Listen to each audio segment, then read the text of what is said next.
बिस्मिल्लाहिर्रहमानिर्रहीम। बेटा first year biology chapter number 3 enzymes. बेटा इस चैप्टर के अंदर हम एंजाइम्स का स्टार्ट के अंदर देखेंगे कि एंजाइम्स एक्चुअली होते क्या हैं, एंजाइम्स क्या काम करवाते हैं, एंजाइम्स की लोकेशन कहाँ पर होती है और डिफरेंट फॉर्म्स ऑफ एंजाइम्स क्या हो सकते हैं। बेटा पहले तो बात हम करते हैं कि एंजाइम्स क्या हो सकते हैं। बेटा एंजाइम्स को हम किस तरह से डिफाइन करते हैं। बेटा तो मैं अगर एंजाइम्स की बात करूं तो ये क्या हो सकते हैं, biologically active proteins, biologically active proteins जो केमिकल रिएक्शंस करवा सकते हैं। बेटा second, increase the efficiency of reaction,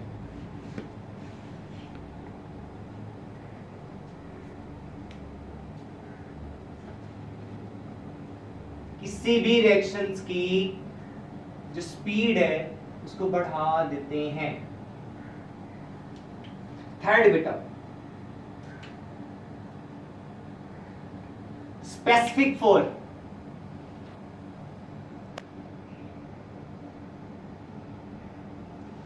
each type of reaction. बेटा हर रिएक्शन का जो एंजाइम होता है वो डिफरेंट है। जस्ट लाइक हमने कार्बोहाइड्रेट को अगर देखना है तो कार्बोहाइड्रेट को कन्वर्ट करवाना है कार्बोहाइड्रेट से छोटे मॉलिक्यूल्स में, तो उसके लिए एंजाइम डिफरेंट है। जस्ट लाइक अमाइलेज कार्बोहाइड्रेट के लिए होता है, प्रोटीएज प्रोटीन के लिए होता है, लाइपेज लिपिड के लिए होता है। इसलिए हर रिएक्शन के लिए एंजाइम्स क्या हो सकते हैं, डिफरेंट हो सकते हैं। बेटा अगर एंजाइम ना हो तो एक क्वेश्चन ये आता है कि if there is no enzyme in reaction then life become impossible. अगर रिएक्शन नहीं होगा, अगर एंजाइम्स नहीं होगा रिएक्शन के अंदर, तो रिएक्शन इतना स्लो होगा कि लाइफ इम्पॉसिबल हो जाएगी और इवेंचुअली क्या हो जाएगी, डेथ। अगर हम स्ट्रक्चर को देखें कि एंजाइम का स्ट्रक्चर किस तरह का हो सकता है, ये एंजाइम का स्ट्रक्चर क्या है।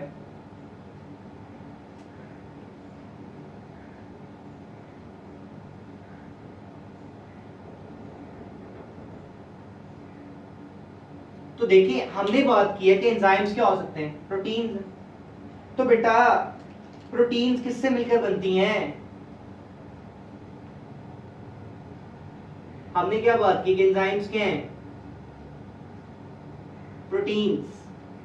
तो प्रोटीन किससे मिलकर बनती है, प्रोटीन मिलकर बनती है बेटा composed of amino acids, composed of amino acid. Protein किससे मिलकर बनती है, अमाइनो एसिड से। अमाइनो एसिड से किस तरह से, hundreds of amino acids joins together,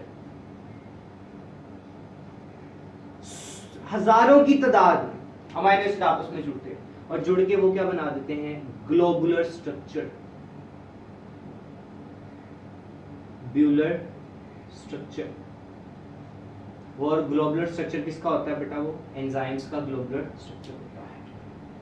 तो सवाल ये पैदा होता है क्या सारा का सारा एंजाइम केमिकल रिएक्शन करवाता है, नहीं ऐसा नहीं हो सकता। एंजाइम की एक खास साइट होती है बेटा, उस साइट का नाम होता है एक्टिव साइट।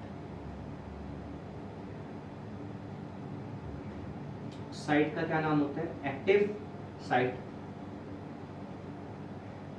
अगर एक्टिव साइट को डिफाइन करें तो हम क्या कहते हैं, small portion of enzyme restricted, restricted का मतलब होता है काम करवाता है फॉर कैटालिटिक एक्टिविटी। पूरे का पूरा एंजाइम कभी भी केमिकल रिएक्शन में टेक पार्ट नहीं करता। एंजाइम की एक साइट, एक छोटा सा हिस्सा केमिकल रिएक्शन में टेक पार्ट करता है, और वो साइट जो एंजाइम का केमिकल रिएक्शन में टेक पार्ट करता है बेटा, उस साइट को क्या बोलते हैं, एक्टिव साइट। बेटा एक्टिव साइट की अगर मैं कंपोजिशन की बात करूं तो मैं एक्टिव साइट की कंपोजिशन को क्या कहता हूं, मैं कहता हूं few, composed of few amino acids, composed of few amino acids। बेटा पूरे का पूरा एंजाइम किससे मिलकर बना है? प्रोटीन से। और प्रोटीन किससे मिलकर बनी? अमाइनो एसिड से। तो जो अमाइनो एसिड बनाया है, मैं जस्ट लाइक अगर मैं इसको ड्रॉ करूं, मैं कहता हूं कि ये आपके पास एक एंजाइम है,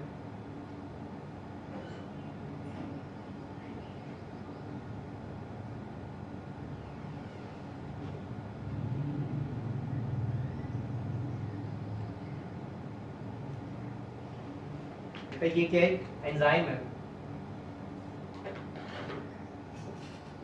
पूरे का।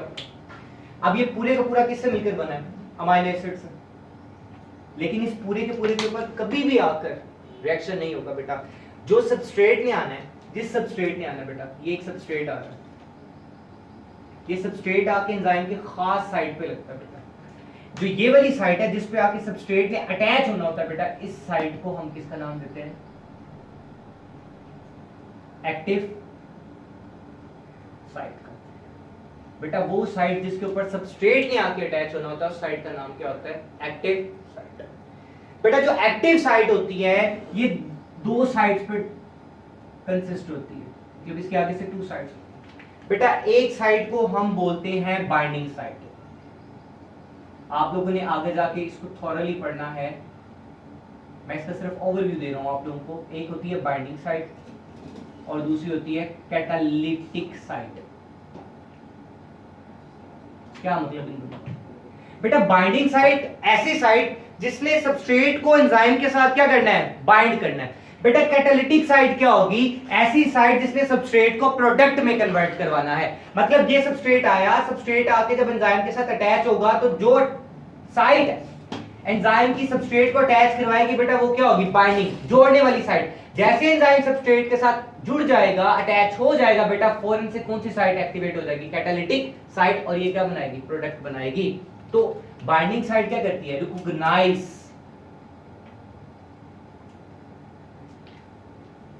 द सबस्ट्रेट, वो किसी भी सबस्ट्रेट को रिकॉग्नाइज करती है। बाइंडिंग साइट क्या काम करती है? इसका काम ये होता है recognise the substrate, the substrate. या दूसरी बात हम कह लें, अटैच द सबस्ट्रेट, किसी भी सबस्ट्रेट को एंजाइम के साथ क्या करती है? अटैच करती है। कैटालिटिक साइट क्या करती है? ये कन्वर्ट करती है substrate into product. Convert substrate into product. ये सबस्ट्रेट को किस में कन्वर्ट कर देती है? प्रोडक्ट। फिर सवाल ये होता है कि व्हाट इज सबस्ट्रेट, कि एक सबस्ट्रेट किसे बोलते हैं या एक सबस्ट्रेट क्या होता है? अगर हम सबस्ट्रेट को देखें,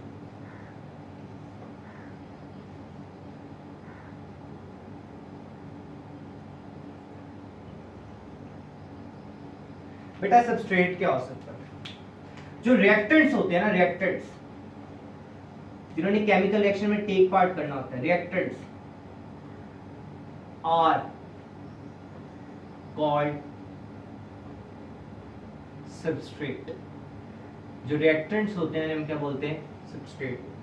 बेटा केमिकल रिएक्शन को करवा के देख लेते हैं, जस्ट लाइक फोटोसिंथेसिस है, तो इसके अंदर सबस्ट्रेट की एग्जांपल क्या होगी? कि सबस्ट्रेट क्या होंगे? हमें पता है कि जब फोटोसिंथेसिस होती है तो कार्बन डाइऑक्साइड का मॉलिक्यूल किसके साथ मिलता है? वाटर के साथ बेटा, और ये क्या बनाते हैं? ग्लूकोज। एक जनरली बात। तो बेटा जो कार्बन डाइऑक्साइड और वाटर है ये रिएक्टेंट्स हैं। ये क्या है? रिएक्टेंट्स। और इन रिएक्टेंट्स को हम क्या बोलते हैं? सबस्ट्रेट बोलते हैं। ये रिएक्टेंट से क्या बना? ग्लूकोज। तो बेटा जो ग्लूकोज बना है इसे हम क्या बोलते हैं? प्रोडक्ट। ये क्या होगी? प्रोडक्ट। तो केमिकल रिएक्शन में जो टेक पार्ट करते हैं बेटा, रिएक्टेंट्स क्या कहलाते हैं? सबस्ट्रेट कहलाते हैं। बेटा यहां तक तो आपके पास क्या हो गया? यहां तक तो ये हो गया आपके पास कि एक्टिव साइट क्या हो सकती है, बाइंडिंग साइट क्या हो सकती है, और कैटालिटिक साइट क्या हो सकती है। बेटा फर्दर अगर हम देखें तो एंजाइम्स का एक और स्ट्रक्चर बहुत इंपॉर्टेंट है बेटा, वो है कोफैक्टर। उसे हम बोलते हैं cofactor.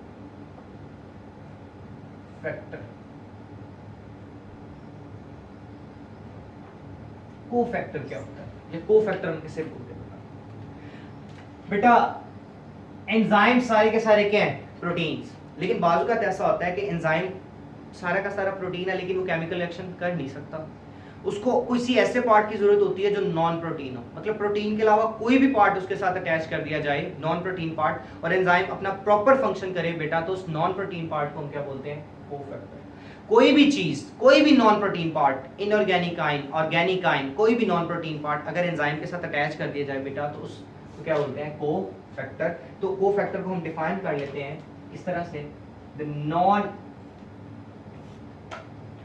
Protein part of enzyme.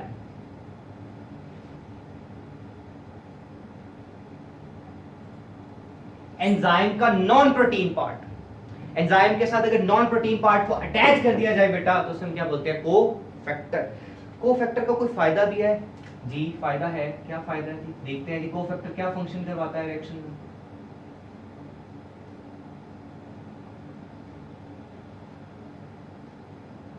बेटा जो कोफैक्टर होता है ना,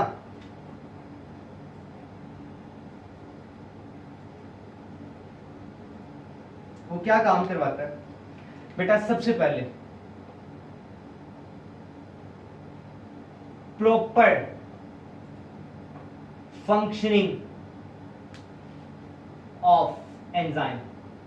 जो एंजाइम होता है उसको प्रॉपर फंक्शन करने देता है बेटा, ब्रिज के तौर पे काम आता है, ब्रिज बिटवीन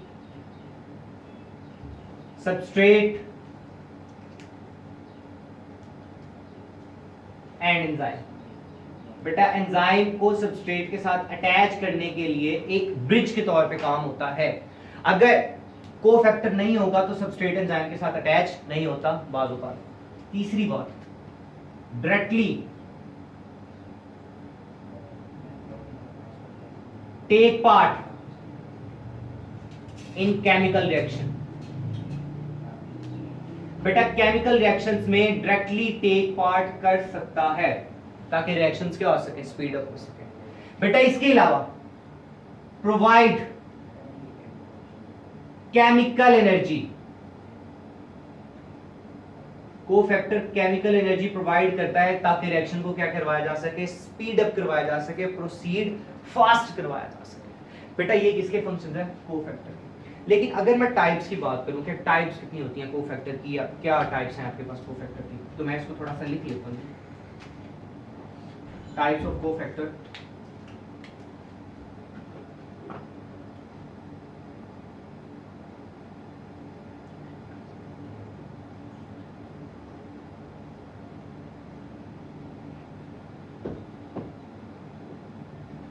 कि बेटा मेरे पास कोफैक्टर की कितनी टाइप्स हैं?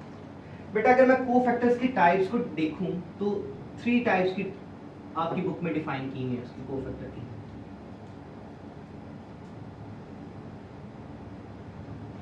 अब बेटा वो 3 टाइप्स कौन कौन सी हैं? सबसे पहले होगा एक्टिवेटर।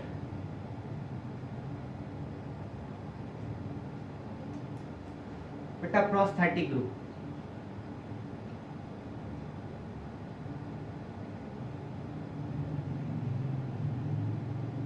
बेटा तीसरी चीज होगी कोएंजाइम।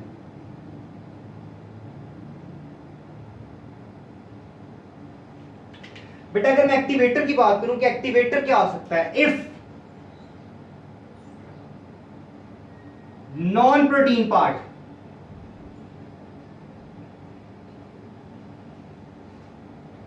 डिटैचेबल,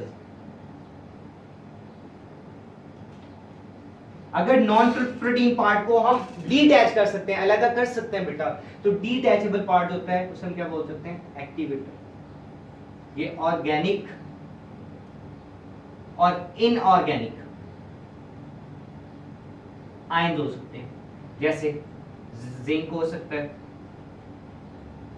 आयरन हो सकता है, मैग्नीशियम हो सकता है, कोई भी इनऑर्गेनिक। बेटा अगर मैं प्रोस्थेटिक ग्रुप की बात करूं तो प्रोस्थेटिक ग्रुप क्या हो सकता है? If non protein part covalently bonded, अगर नॉन प्रोटीन पार्ट एंजाइम के साथ कोवलेंटली बॉन्डेड है बेटा, तो वो क्या होगा? Prosthetic group. इसकी एग्जांपल में क्या हो सकता है? इसकी एग्जांपल में हम लिख सकते हैं हेम, फ्लेविन, बायोटिन। थर्ड कोएंजाइम किसे बोलते हैं बेटा? इफ नॉन प्रोटीन पार्ट, जो नॉन प्रोटीन पार्ट होगा बेटा, इज लूजली अटैच, अगर नॉन प्रोटीन पार्ट एंजाइम के साथ लूजली अटैच है तो हम क्या बोलेंगे? कोएंजाइम। कोएंजाइम की बेटा example vitamins. Vitamins are most important example of coenzyme. Vitamin B12 हो सकता है। अच्छा जी, अगर हम कोफैक्टर की अटैचमेंट के लिहाज से टाइप्स को देखें, types of cofactor on the basis of attachment, attachment की बेसिस के ऊपर।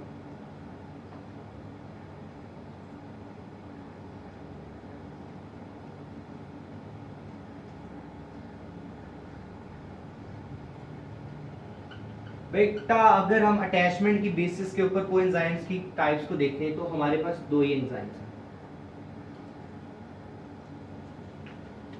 बेटा, या तो हो सकते हैं एपो एंजाइम,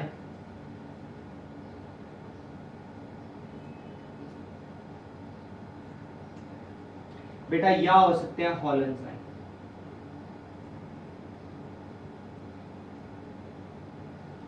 बेटा what is apo enzyme and what is hollow enzyme?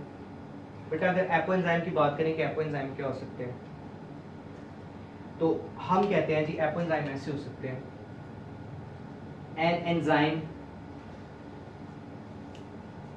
Without coenzyme और प्रोस्थेटिक ग्रुप। अगर एक एंजाइम में से उसका कोएंजाइम और प्रोस्थेटिक ग्रुप को निकाल दिया जाए तो बेटा वो क्या होता है? Apo enzyme. हॉलो एंजाइम क्या होते हैं बेटा? Enzyme with polypeptide chain and cofactor. अगर एंजाइम के अंदर कोफैक्टर प्रेजेंट हो तो वो क्या होता है? Hollow enzyme. इसके बाद एपो एंजाइम क्या हो सकता है? इनएक्टिव एंजाइम है।